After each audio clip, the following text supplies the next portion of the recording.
Olá para você que acompanha Notícias Agrícolas, eu sou Virginia Alves. Nosso destaque agora é laranja, produção de citros aqui no Brasil. A Fundecitrus divulgou o novo relatório e os números eles chamaram a atenção porque a queda por conta da seca e também das geadas que aconteceram no mês de julho no cinturão citrícola deve tirar aí pelo menos 30 milhões de caixa da safra do ciclo 2021-22. Mas para a gente entender o que isso significa na prática, qual que é a condição desses pomares e o que a Fundecitrus tem acompanhado mais de perto, eu convido aqui agora o Vinícius Trombin. O Vinícius ele é coordenador de pesquisa de estimativa da Fundecitrus. Vinícius, seja bem-vindo mais uma vez ao NA. Obrigado pela oportunidade. Boa tarde para você e para todos que estiverem nos acompanhando. Vinícius, o mercado estava esperando por esses números, né, por essa reestimativa de safra da Fundecitrus, e eles chamaram ainda mais atenção do que aquele que a gente observou em setembro, uma redução aí de 30 milhões de caixas, um número bastante expressivo. Por que a gente teve essa alteração, Vinícius? A condição no pomar, ela piorou nessa janela de tempo? Como é que a gente justifica isso? Da última revisão, que foi em setembro para essa, a gente tem uma queda de 1,39%, né?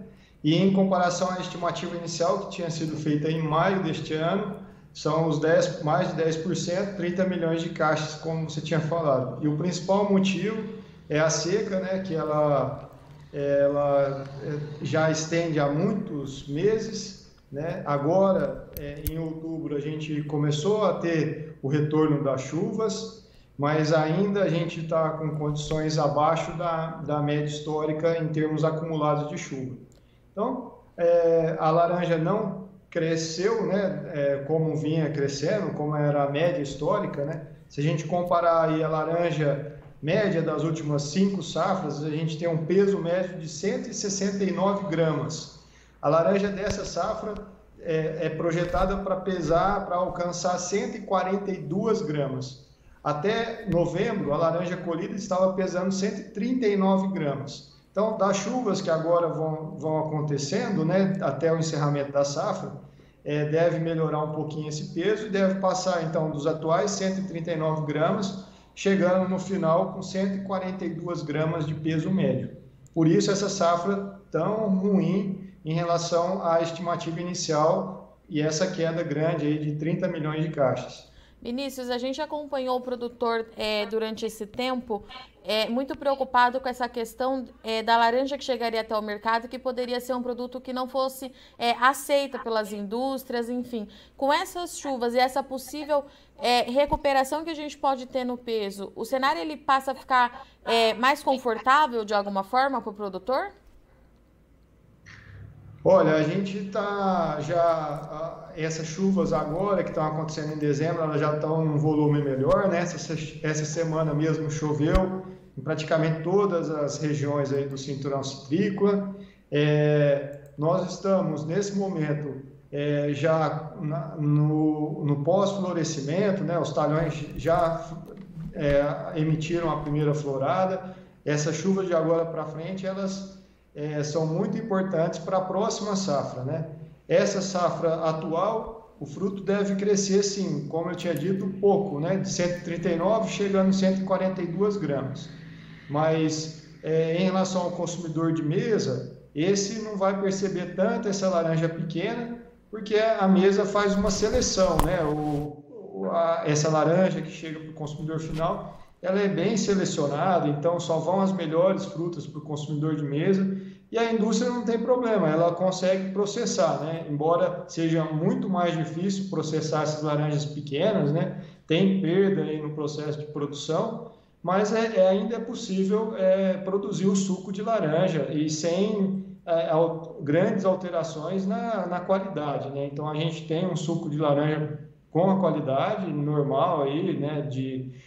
Das safras, e o consumidor final não reconhece esse fruto tão pequeno, porque para o consumidor final a laranja de mesa são em torno de 50 milhões de caixas, né? De um total de 264 milhões de caixas que está sendo projetado para essa safra, né? Então a gente continua aí a safra e observando o crescimento de agora para frente, né? E Vinícius, você já pontuou para a gente a questão da seca prolongada, né, que ocorreu em toda a área de produção, mas esse ano, atipicamente, a gente também teve geada que atingiu, né, em algumas áreas do cinturão. Essas geadas, elas trazem algum impacto também para essa safra de agora sendo colhida, ou o impacto da geada a gente vai observar em 2022?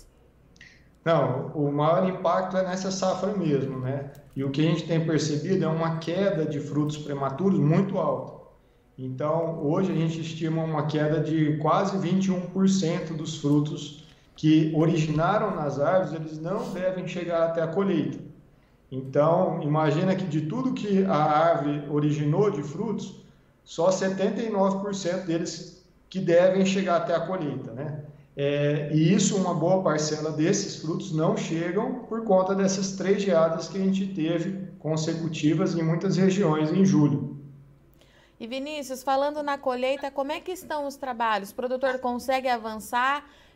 Tem conseguido fazer sem maiores problemas? Quais são os últimos números que a Fundecitrus tem em relação a isso? Olha, em meados de novembro, que é o nosso dado dos talhões que a gente acompanha, né? E a gente projeta esse para a população, para a produção total, nós já tínhamos colhido 65% da produção. Para as laranjas precoces, aquelas do grupo Ramin, aí já quase na totalidade.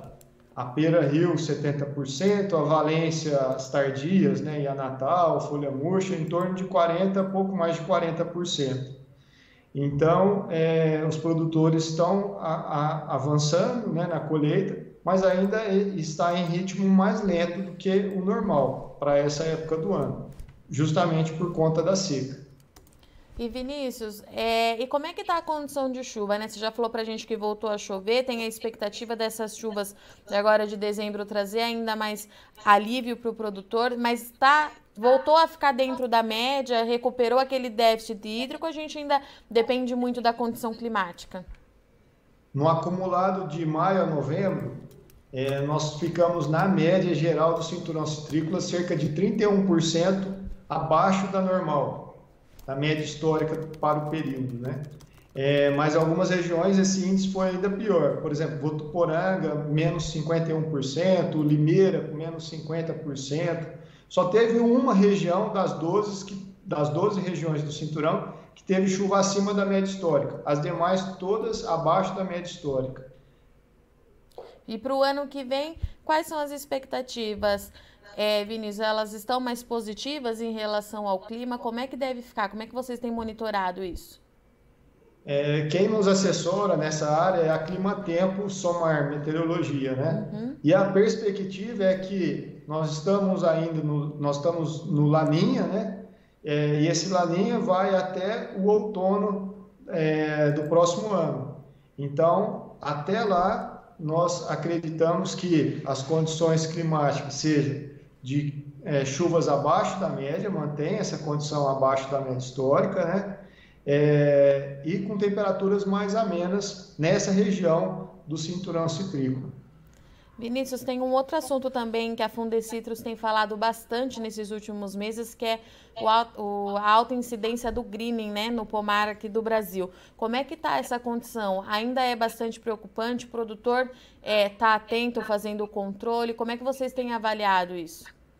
Olha, o último levantamento que foi feito neste ano do greening mostrou um aumento, né, de 7%, né, e esse aumento já é o 4º ano consecutivo que a gente tem aumento. No geral, o retrato atual é que 22,37% das laranjeiras, representando aí 43 milhões de árvores, estão doentes, né, das 194 milhões do cinturão.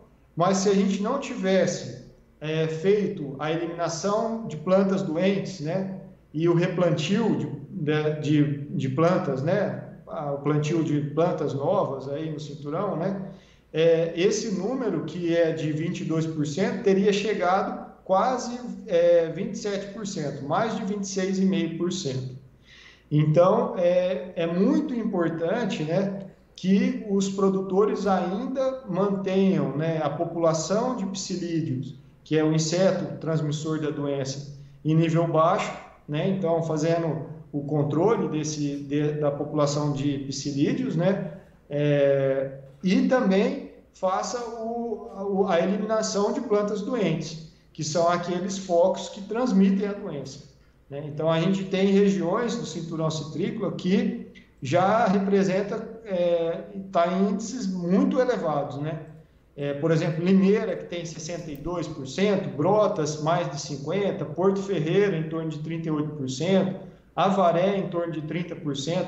Então, a gente tem regiões que a incidência do greening é muito alta, e isso prejudica demais a produção, né? Então, aumenta muito a queda de frutos e diminui o tamanho dos frutos. Então, é muito importante que os citricultores façam o manejo interno nas propriedades e também o manejo externo, né? Eliminando plantas doentes, né? Se consorciando, né? Se associando com outros produtores da região para fazer eliminação de focos, né? Que tem fora da propriedade também. Às vezes em chácaras, né? Tem algum pé de limão, por exemplo, muito doente, que fica do lado de uma propriedade comercial, né? E esse pé de limão que está ali na chácara, contaminado, está transmitindo para o pomar comercial, né? Então, é muito importante essa associação entre o controle interno da propriedade, que é esse que eu falei, e o controle externo também, né? De eliminação de plantas e focos da doença fora da propriedade. Vinícius, nessas áreas que você pontuou para a gente, onde a incidência ela é mais expressiva, né?